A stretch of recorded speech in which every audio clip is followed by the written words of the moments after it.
like the list went on and on, and all these accomplishments and everything like that, and that's great. You know, yes, I played 11 years in the NBA, and I was an All-American in college, I was All-Pac-10, all those things. I was fortunate enough to go to 4 NBA finals. I should have told them last time. 4 NBA finals. I had some unbelievable teammates. I had some unbelievable experiences in the NBA and even beyond. And even as a broadcaster now, it's been great. I've worked with some of the best. Tommy Heinsohn, I know like, at least half the room knows who Tommy Heinsohn is, and he's unbelievable to work with, as well as Mike Gorman, 2 guys that have really helped me, you know, develop as a broadcaster. But this is now to you kids. Just first, the overall theme is growth is not linear. You don't just start out here, the next day you're here, the next year you're there, and you just keep growing. Everyone grows at a different rate. For any of the kids who are being honored today, when you were in the 8th grade or the 9th grade, did any of you guys ever get cut from the sport that you are now being honored for? A football player who is now one of the best football players in the area, maybe you know got cut from that football team as a freshman. Well, that's where I was at. It's amazing, you know, to think about in a high school starting out as a freshman player to not be on the freshman team. There are 12 people on varsity, 12 on JV, and 12 on the freshman team, and I was not a part of any of that. Now, if you really like take that in, just 4 years, or I guess it would be 3 years later, I was one of the best players in the state and could go to any Division I college out there. But before that, I was cut from the team. So my boys went to go play with the team, and I was stuck on my own. But the thing is, I never really got discouraged by that. I thought, I can put in the time, I know I'm good, I know I love sports, I'm really competitive, I know I can make it sometime. And a lot of people out there would get discouraged by that. Some people get discouraged that they're not starting, or some people get discouraged that they're not playing. They make the team, but they don't get to play. I'm here to tell you guys, no matter what, like there's always going to be bumps in the road as a player, as an athlete, as a student, as someone who works, and people who have a family and have to balance their family life and their work life. There's always going to be bumps in the road, but you got to believe in yourself. You got to know that moving forward, no matter what happens, you have confidence. You're in this position for a reason. You have this job for a reason. You're going to have to continue to push through it. And that's what I did at the time. I wasn't like, my next year I wasn't great, but I started playing on varsity a little bit. You know, my junior year, I started varsity. I was getting better, just slowly getting better. But then this one opportunity came.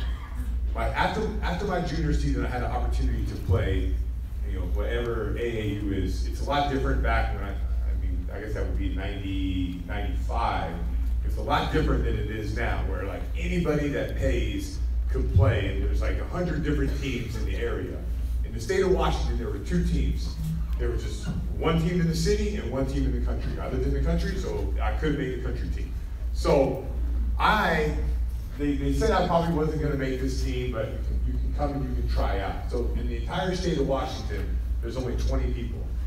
Now, I had an opportunity. I had a buddy, he called me up and said, hey, you want to go hang out today? And we're gonna go whatever high school kids do, right? Not positive. And I had another buddy who was really into basketball, and he was going to the tryout. And he said, hey, you want me to give you a ride to the tryout? The tryout was in Seattle. I lived about 40 miles away. And I said, okay. I told them both yes. I said, yes, I'll do that, and yes, I'll do that. And I pretty much waited. I had a bag right here, waiting to go. If the guy from basketball, he showed up early, I would go with him. If the other guy came, I would go with him. That was like the actual start of my life and how everything changed from there. Was I a good player at that time? I was okay. You know, I was probably, I don't know, the 50th best player in the state of Washington. But that moment right there, I play in this all-star game, I make the traveling team. I go down to Las Vegas, I play a game. I get absolutely demolished. In 4 games, I score 1 point. 4 games, 1 point. I didn't even get fouled. The guy blocked my shot. And then I went 1 for 2 from the free throw line, which is also ridiculous. I should be able to make 2 free throws, right? So I put 1 game, I scored 1 point in 4 games, and then at that point, we're moving on to Phoenix. We played in Vegas, now we're moving to Phoenix. The idea of this speech is growth is not linear, right? So I was okay, right? Not very good. Mentally, I made a commitment to myself. I said, you know what? I say I want to be good, but am I really putting in the time necessarily to be good at this level? I say, like, one day I want to play in Division I college. That's a big deal to me, right? I want everyone at one point wants to go to college and get a scholarship. My mom definitely wanted me to get a scholarship, no doubt about that. So I was thinking to myself, well, am I really making the right commitments? So what am I eating? Am I taking care of my diet? Am I working hard every single possession I'm out there? Am I putting the extra time in running? Because guess what? The reality is this. The guys who I played against were bigger, stronger, and faster than me. So the only way for me to outplay them was to be in incredible shape. I had to be in incredible shape. The only way to get there is to put in the work. And you have to do it beyond when you go to practice. So all of a sudden, I didn't do any extra sprints. I didn't, not during that time. I made the decision like, all right, I am all in on this. All in. I'm going, I used to drink soda. I don't drink it anymore. I don't understand how everybody drinks that stuff, but anyways. I don't drink soda, I just drink water. I prepare like every day is a moment to get a scholarship. My only goal is to make it to college, get my entire education paid for. 2 days later, I played in this tournament in Phoenix, and I averaged 14 points and 12 rebounds. The same players. Same players went from Vegas, and the same players went to Phoenix. I mentally made a note that said, I am all in, this is my life. This is my life. I'm 100% about this life, and I'm doing everything it takes to get to that level. Whatever that level is for you, it's going to be different. But how did I go from like here and in 3 days from just making a mental decision all the way up to here? I went here to here. I was a normal person. I could have went to some Division III school, paid my own way, to like every school in the Pac-10 was knocking on my door. That's where I say it's not linear. You don't just one day keep growing this way. You might take a drastic jump, but from that point on, my life became all about being the best basketball player I could possibly be. What else goes into that? What else goes into being the best basketball player you can be? The full commitment to being respectful to my teachers. The full commitment to being respectful for my coaches. Remember, those coaches are there, like they're giving their time to you. And now all of a sudden I look at it like totally different. Before, I was like, oh man, the coach is trying to, he's not playing me. 2 years ago, I was cut from the team. Like, how do I have trust in these guys? I was all in on my coaches, all in on my teachers, all in on my education. And from that moment on, everything started to click. Everything. I went from, like I said, a Division III athlete to anywhere I wanted to go in the Pac-10. But come to find out, going into this, I had no idea there's something called a core class, and you have to be eligible. I was so off the radar as a young player that I had no idea how to even get eligible to go to college in my school. My school never had a Division I athlete before. So all this had to happen. My senior year, I'm all in. I'm first team All-State, and my grades are starting to change, and everything is starting to really work well, except I didn't end up getting the core classes to go to a 4-year university. So my dreams of going to a Division I college, like UCLA, Arizona, USC, all those guys, they were all ready to give me either a partial or a full scholarship. And I wasn't able to take advantage of that. Not at all. I didn't do what I was supposed to do when I was a freshman. When I was cut from the team, I didn't do what I was supposed to do. My sophomore year, when I was barely playing and averaging 8 points a game, I wasn't taking care of my academics. My junior year, when I was messing around and hanging out with guys and thinking like I can hang out on Friday nights, and like I lived in the farm country, so we would tip cows and stuff like that. It was like really lame, right? Really lame. I wasn't doing what I was supposed to do. And all of a sudden, like, things started to change for me, but I almost lost an unbelievable opportunity. I happened to go to a junior college with another, like one of the other best players in the state happened to go. We lost 2 games in 2 years. We were really good. I got a whole lot better. And then I ended up going to the University of Southern California. But the funny thing about that, even going from like way down here to way up there, all you heard when I was telling people, hey, I'm gonna sign with USC, all I heard across the board, you're never gonna play there.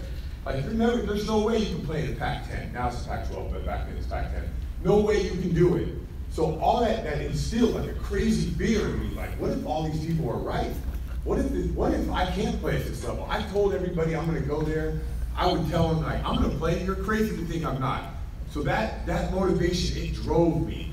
It was on the track, 6 a.m., doing my interval training, hit the weights, like there's school in between, hit the weights at 10, move back to school, take care of your diet, work on your game, drive down to Seattle. Back in the day, we used to be able to work out with the Seattle Supersonics. I don't even know if you guys know who they are. Team that moved to Oklahoma City. I used to work out with them, you know, when they would have like guys in. My life was all about that. It was all about trying to improve. I mean, I was running all over the place just to become a marginally better player, just so I could play in the Pac-10. And then I realized, like, everybody else is not doing that. Everyone else is not putting in that type of work. So I started to separate myself because of the work that I put in, whether it's driven from failure, driven from being afraid that people are going to be right and I'm the one that's going to be wrong, whatever the point is. It all led to an opportunity to finally make it to the NBA. And yes, I got drafted by the New Jersey Nets. I had a pretty good college career. I was good, right? I was, most of the time, really good players were coming out early. I was 23 years old, going into the NBA. So it was a little bit easier for me to adapt to what was going on. But I get drafted to a team that ended up going to the NBA Finals, and I'm a rotational player at the age of 23. Don't really know much about the NBA, just think about that. 4 years ago, they were telling me I wasn't gonna play in college, and now I'm in the NBA. Like, man, but to me, it was still like, oh, well, you're never gonna play in the NBA. So you know what? Go back to the work. What is the work? Get up early, hit the track. Make sure you live. I don't have to go to school anymore. That was the great part about it. Make sure you live. Take care of your diet. You know, get ready. Put in the work on your game. When you do get an opportunity, watch more film. And from there, opportunity to play. And I could have been in the NBA and out in 10 days. You guys would have never known who I was. Maybe some of you guys from college will remember me, but typically, you know, like another good player from college that doesn't make it to the league. But I made that opportunity. I made that opportunity. Now, I was put in a good position with a good team, good player named Jason Kidd that made me way better than I was, but I had to be ready for that. There's a million other people that want to be in that situation too. And they're chomping at the bit. And all kinds of guys get that opportunity and they don't take advantage of it. You have to be ready when that opportunity comes. Because I will guarantee you guys this, no matter what, in your life, I guarantee you, opportunity is going to come to you. I guarantee it. Like, doors are going to open for you. I guarantee that's going to happen.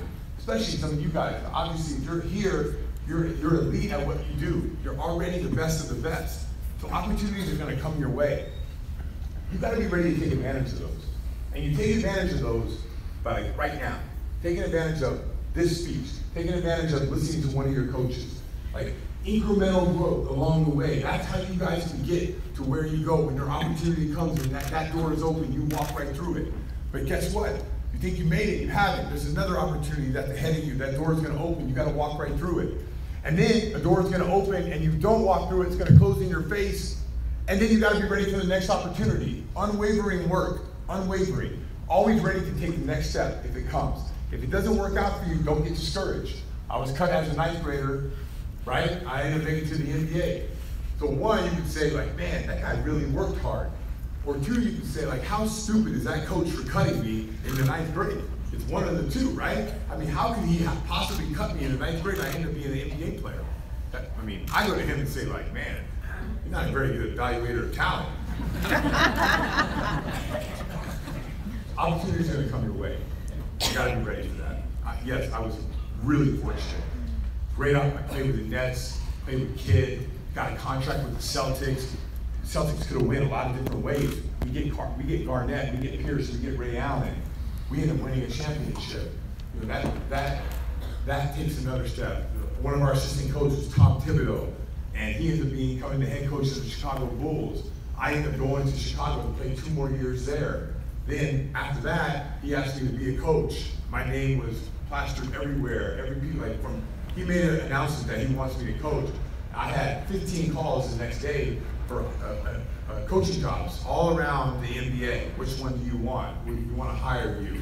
That's another opportunity. That opportunity didn't come from me just meeting Tom and shaking his hand one day. It was an opportunity. He saw me day in and day out, putting in the work.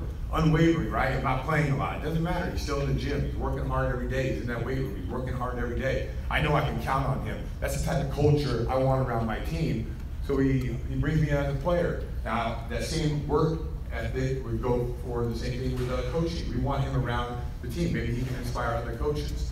The point is for you guys that like opportunity is going to come. and you got to be ready for that. And you get ready in a lot of different ways. And I think ultimately it comes down to putting in the work and believing in yourself and not getting discouraged when things don't really work out for you guys. Because it's going to happen, all right? It's going to happen. But just stay positive no matter what your scenario is. You have a great game, you have a bad game. It's all about the next day. It's all about the work. Most of this is based on being around Hall of Fame people. Jason Kidd is a Hall of Fame player. Kevin Garnett, Paul Pierce, Ray Allen. These guys are Hall of Famers. I don't know if Rondo will make the Hall of Fame, but he was fun to be around as a player. But these guys, you see the work that they put in.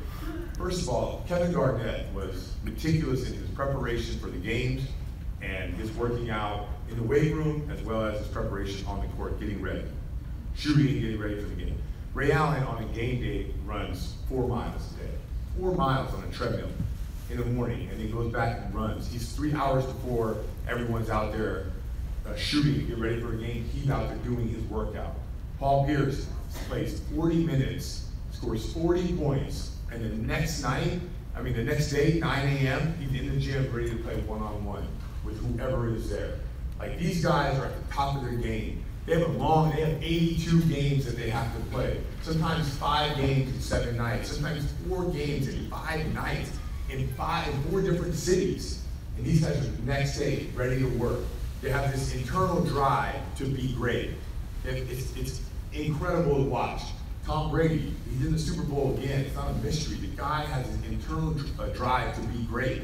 It's the same thing. All these guys want to be great. Yeah, it's like Tom Brady eat kale ice cream and stuff like that. It makes him great. Yeah. Kale ice cream can make you great, but if you're eating kale ice cream all day long, you're not doing the work, it's not going to help you. You've got to put in the work. And so just know, get discouraged not. Also, deal with success. Have a couple good games in a row. Nothing wavers. The work you put in, that will separate you. That will get you ready for when that door opens. Maybe that door is today. Maybe this opportunity is going to open up, countless other doors for you. But I guarantee they just keep coming in your life. And the harder you work, the more you're ready for it, the more doors are going to open for you.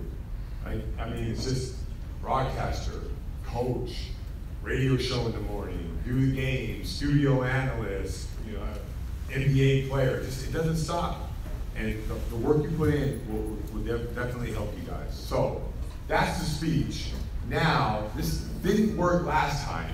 We did question and answer, and not a lot of people asked questions. So parents or kids, feel free, guys. Whatever you guys want to know, ask. About the Celtics, whatever. So any questions out there? Yes, sir. Who was a player that you looked up to, that you emulated or thought you wanted to be like him? Yes, when I was a kid. Right. So this is when I was a really small kid, in the 80s. So I was less than 10. It was all Larry Bird, right? It was all Larry. Larry, how to do it, whatever. As I got older and I was living in Seattle, I don't know if you know this guy. His name is Detlef Schrempf. Yeah. Okay, so Detlef was the guy, because I'm in Seattle and I get to watch all their games. I would just watch them, use the old recorder, right, with the tape in there, and I'd watch them move and go out to the park.